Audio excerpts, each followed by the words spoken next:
એ તુચ્છ મનુષ્ય. એટલે ભાઈ યાર તમે બૂમો બૂમ પાડો છો ને થૂક ના ઉડાડશો મારું મોઢું બગાડ્યું યાર અને કેવું ગંધાય છે દાંતણ નહીં કરતા બ્રશ નહીં કરતા કોલગેટ લગાવો ભાઈ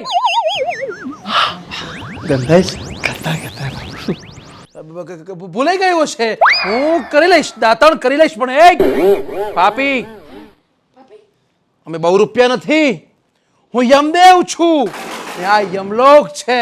બરાબર છે આજે યમરાજ બન્યા છો અને તમે શું બન્યા ચિત્રગુપ્ત બન્યા છો બરાબર તે હું શું કહું છું બંને પરફેક્ટ લાગો છો બરાબર જમો છો તો હેડો મારી અંગત મારા ફરિયામાં મારા ફરિયામાં બધા બહુ સારા છે તમને ઘઉં ચોખા 5-10 રૂપિયા આલશે અને તમારો આજનો દાડો પાકી જશે લે હેડો પણ છે ને ભાઈ એમાં થોડુંક મને આલજે ને મારા હાથનું સેટિંગ થઈ જાય.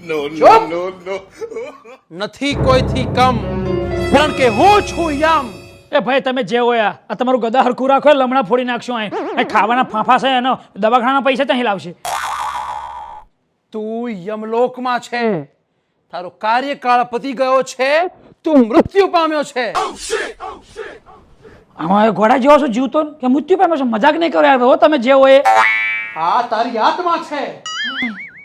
મારી આત્મા છે એટલે હું મરી ગયો છું મને મારી નાખ્યો તો તમે યમરાજ છો અને આ ભાઈ તમે શું ઓહો એટલે હું મરી ગયો મને મારી નાખ્યો